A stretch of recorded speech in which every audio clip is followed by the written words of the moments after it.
देखिए, अगर आप एक नया इन्वर्टर लेने जा रहे हैं और आप कंफ्यूज हैं 12 वोल्ट का लें, 24 वोल्ट का लें, 48 वोल्ट का लें, तो देखिए यह वीडियो आपके लिए। इस वीडियो को देखने के बाद आपका कंफ्यूजन 100% क्लियर हो जाएगा। देखिए, अगर आप लोग गलत इन्वर्टर ले लेते हैं तो आपको पूरा बैकअप नहीं मिल पाता है और बिजली का बिल काफ़ी ज़्यादा आता है, और इसके साथ साथ जो इन्वर्टर की एफिशिएंसी है वो भी बर्बाद हो जाती है।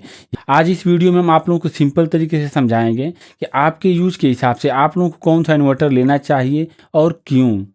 तो देखिए, सबसे पहले ना हम यहाँ पे एक इम्पोर्टेंट कंसेप्ट समझते हैं, नो लोड करंट। देखिए कि जब आप लोग अपने इन्वर्टर को केवल ऑन कर देते हैं, उस पर कोई भी लोड नहीं चल रहा होता, कोई भी एप्लीकेशन नहीं चल रहा होता है, तो वह आपके बैटरी से कुछ एनर्जी कंज्यूम करती है आपका इन्वर्टर, तो उसे हम लोग बोलते हैं नो लोड करेंट। तो यहाँ पे हम आप लोगों को कुछ एग्जाम्पल देते हैं। जैसे अगर मान के लिए कि आपके पास 12 वोल्ट का इन्वर्टर है, उसे आप लोग केवल ऑन कर दिए, कोई भी लोड नहीं चल रहा है, फिर भी आपके बैटरी से वह 2 एम्पियर का करंट लेता रहता है। यानी कि अगर आप लोग देखें तो 1 घंटे में लगभग 25 वाट एनर्जी कंज्यूम करेगा। और अगर हम बात करें 24 घंटे की, तो 24 घंटे में वह 600 वाट एनर्जी कंज्यूम कर लेगा, और वो 600 वाट आप लोगों की एनर्जी वेस्ट हो जाएगी। अगर आप लोग यूनिट में देखें तो 0.6 यूनिट एनर्जी आप लोगों की 24 घंटे में वेस्ट हो जाती है, केवल आपका इन्वर्टर ऑन होने पे। देखिए, फिर इसके बाद अगर हम बात करें 24 वोल्ट की, तो अगर आप लोग 24 वोल्ट के इन्वर्टर को अगर ऑन कर देते हैं तो अभी आप लोगों के बैटरी से 2 एम्पियर करंट कंटिन्यूस लेता रहता है। अगर आप लोग 1 घंटे में देखें तो लगभग 50 वाट एनर्जी वेस्ट कर देता है आपका इन्वर्टर। यहाँ पे कोई भी लोड नहीं चल रहा है फिर भी। वहीं अगर हम बात करें 24 घंटे में, तो 24 घंटे में लगभग 1200 वाट एनर्जी वेस्ट हो जाती है। अगर हम बात करें यूनिट में, तो लगभग 1.2 यूनिट आप लोगों की एनर्जी खर्च हो जाती है। फिर अगर हम बात करें यहाँ पे 48 वोल्ट के सिस्टम की, तो अगर आप लोग 48 वोल्ट में देखें तो वो अभी लगभग 2 एम्पियर के आसपास वो एनर्जी लेता रहता है। यानी कि अगर आप लोग 1 घंटे में देखेंगे तो 1 घंटे में लगभग वह आपके बैटरी से 100 वाट एनर्जी वेस्ट कर देता है। अगर हम बात करें 24 घंटे, तो 24 घंटे में लगभग वो 2400 वाट एनर्जी वेस्ट कर देता है। यानी कि अगर आप लोग यूनिट में देखें तो 2.4 यूनिट एनर्जी वेस्ट हो जाती है। तो दोस्तों, आपके मन में ये सवाल आ रहा है कि सबसे ज़्यादा एफिशिएंट तो 12 वोल्ट का इन्वर्टर है।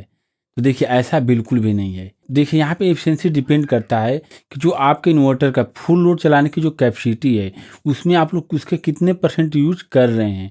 जैसे हम यहाँ पे आप लोगों को कुछ एग्जांपल देते हैं। जैसे मान चलिए कि आपके पास 12 वोल्ट का इन्वर्टर है, 1500 VA का है, उसकी फुल लोड चलाने की कैपेसिटी है 1000 वाट। अगर आप लोग 12 वोल्ट के इन्वर्टर पे अगर 500 वाट तक अगर लोड देते हैं, तो वहाँ पे क्या होगा कि वो आपके बैटरी से वो लगभग 580 से 600 वाट एनर्जी कंज्यूम करेगा, और यहाँ पे आप लोगों का इन्वर्टर आपको लगभग आउटपुट में 500 वाट एनर्जी दे देगा। यानी कि यहाँ पे अगर आप लोगों का इन्वर्टर अगर 500 वाट अगर आउटपुट अगर दे रहा है, तो यहाँ पे 600 वाट एनर्जी ले रहा है।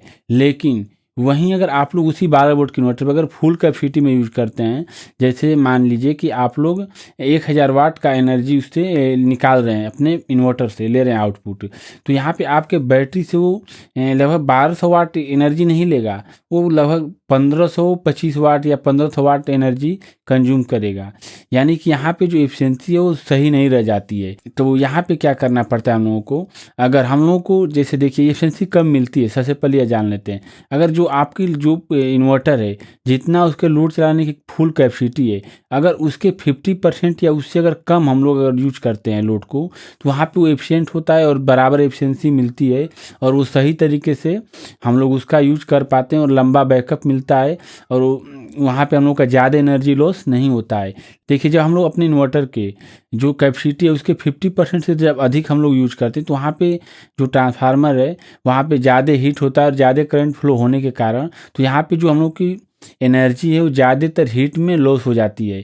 यानी कि ध्यान रखिएगा कि जितना ज़्यादा आप लोग 50% जितना ज़्यादा लोड और बढ़ाते जाएंगे, वहाँ पे आप लोगों का ट्रांसफार्मर ज़्यादा हीट होगा, और वहाँ पे जो एनर्जी लॉस है वो बढ़ता चला जाता है। तो वहाँ पे हम लोग जैसे देखिए क्या देखे थे कि जो हम लोग का इन्वर्टर ऑन होता है 12 वोल्ट का, तो वहाँ पे मात्र 25 वाट का एक्स्ट्रा हम लोग को एनर्जी ले रहा था।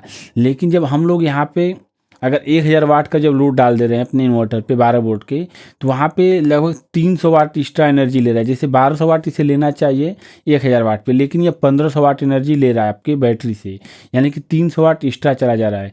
फिर वहीं मान चलिए कि हमारे पास 24 वोल्ट का इन्वर्टर है, उसकी लोड चलाने की क्षमता लगभग 2000 वाट है, और हम यहाँ पे अगर 1000 वाट का उस पर लोड डालते हैं तो आपके बैटरी से 1200 वाट का एनर्जी लेगा। यानी कि क्या होगा, यहाँ पे 12 वोल्ट का इन्वर्टर 25 वाट एनर्जी ले रहा था एक्स्ट्रा, यहाँ पे हम लोगों का 24 वोल्ट का इन्वर्टर 50 वाट एक्स्ट्रा एनर्जी ले रहा है। यानी कि यहाँ पे मात्र हम लोग 25 वाट अगर एक्स्ट्रा और एनर्जी खर्च कर रहे हैं, तो यहाँ पे हम लोग का 300 वाट एनर्जी बच जा रहा है। तो इसी वजह से हम लोग को यहाँ पे इन्वर्टर को चूज करने से पहले देखना चाहिए कि हम लोग कितना लोड चलाना है, और जितना भी लोड चलाना है तो जो भी इन्वर्टर ले रहे हैं उसका जो कैपेसिटी है, फुल कैपेसिटी उससे 50% या उससे अंदर होना चाहिए, तभी हम लोगों का जो एफिशिएंसी अच्छी मिल पाएगी। तो चलिए हम लोग जान लेते हैं कि हम लोग को कौन सा इन्वर्टर किसके लिए बेस्ट रहता है। तो सबसे पहले अगर हम बात करें 12 वोल्ट इन्वर्टर किसको लेना चाहिए, अगर आपका कंटिन्यूस लोड अगर 100 वाट से लेकर के 500 वाट के बीच में है, तो यहाँ पे आप लोगों को 12 वोल्ट के इन्वर्टर के साथ जाना चाहिए। और एक चीज़ ध्यान रखिए, जैसे कुछ ऐसे एप्लीकेशन होते हैं जो कि जब स्टार्ट करते हैं तो उसका जर्क लोड काफ़ी ज़्यादा होता है। जैसे हम आप लोगों को एग्जाम्पल देते हैं फ्रिज का, अगर आप लोग अपने फ्रिज को जब स्टार्ट करते हैं तो लगभग 900 से 1000 वाट तुरंत लेता है कुछ सेकंड के लिए, और फिर नॉर्मल वो 100 वाट कंटिन्यूस लोड लेता रहता है। यानी कि यहाँ पे कुछ सेकंड के लिए अगर चला जाता है 1000 वाट तो कोई दिक्कत नहीं है, चल जाएगा। यहाँ पे आप लोगों को 12 वोल्ट के साथ ही रहना चाहिए।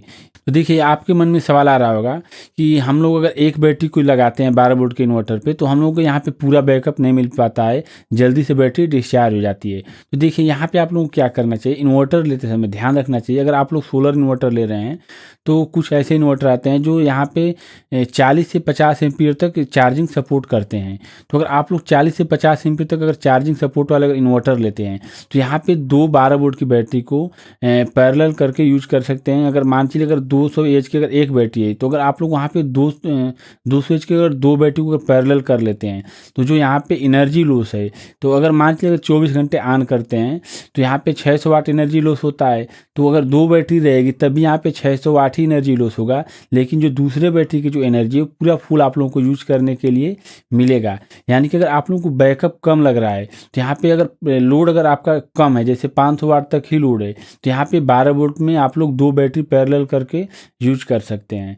तो चलिए हम जान लेते हैं ना कि 24 वोल्ट का सिस्टम किसे लेना चाहिए। तो देखिए अगर आपका लोड 600 वाट से 1000 वाट के बीच में है, तो यहाँ पे आप लोगों को 24 वोल्ट का इन्वर्टर लेना चाहिए लगभग 3000 VA का, जिसकी फुल लोड चलाने की कैपेसिटी 2000 वाट हो। तो यहाँ पे आप लोगों के लिए सबसे बेस्ट रहेगा 24 वोल्ट का इन्वर्टर। फिर मान चलिए कि अगर किसी का लोड अगर 1100 वाट से लेकर के 2000 वाट के बीच में है, तो उनके लिए सबसे बेस्ट रहेगा 5 KVA का इन्वर्टर ले लें, और जिसकी फुल लोड चलाने की कैपेसिटी लगभग 4000 वाट हो, तो उन लोगों के लिए बेस्ट रहेगा 2000 वाट तक के लोड में ज़्यादा हीट नहीं होगा और उन लोगों की एफिशिएंसी बनी रहेगी। तो देखिए यहाँ पे ना कुछ लोगों का ये सवाल होगा कि जैसे 24 वोल्ट या 48 वोल्ट के सिस्टम में अगर हम लोग को दो बैटरी या चार बैटरी से यहाँ पे बैकअप पूरा नहीं मिल पा रहा है, तो यहाँ पे सिंपल ध्यान रखिए कि जो भी इन्वर्टर ले रहे हैं, चाहे 12 वोल्ट हो, 24 वोल्ट हो या 48 वोल्ट हो, यहाँ पे ध्यान रखिए कि जो भी इन्वर्टर ले रहे हो 40 से 50 एम्पीयर का चार्जिंग सपोर्ट हो। तो वहाँ पे अगर दो बैटरी है, जैसे मान चलिए 24 वोल्ट का इन्वर्टर, उसमें दो बैटरी सीरीज में लगती है, तो वहाँ पे आप लोग क्या कर सकते हैं, दो बैटरी को पैरेलल करके और उसे सीरीज करके 24 वोल्ट बना करके यूज कर सकते हैं।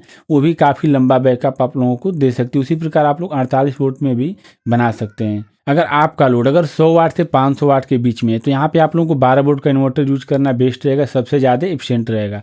वहीं अगर आपका लोड 600 वाट से लेकर के अगर 1000 के बीच में है, तो यहाँ पे आप लोग 24 वोल्ट का अगर इन्वर्टर यूज करते हो तो ज़्यादा एफिशिएंट रहेगा। फिर वहीं अगर आपका लोड अगर 1100 वाट से 2000 वाट के बीच में है, तो यहाँ पे आप लोग 48 वोल्ट का इन्वर्टर यूज कीजिए, आपके लिए सबसे बेस्ट रहेगा।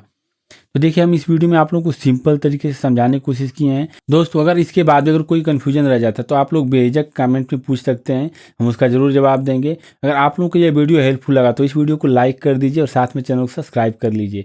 ऐसे ही इंपॉर्टेंट जानकारी आप लोगों के साथ हम शेयर करते रहेंगे। तो इस वीडियो में इतना ही, मिलते हैं नेक्स्ट वीडियो में। Thank you.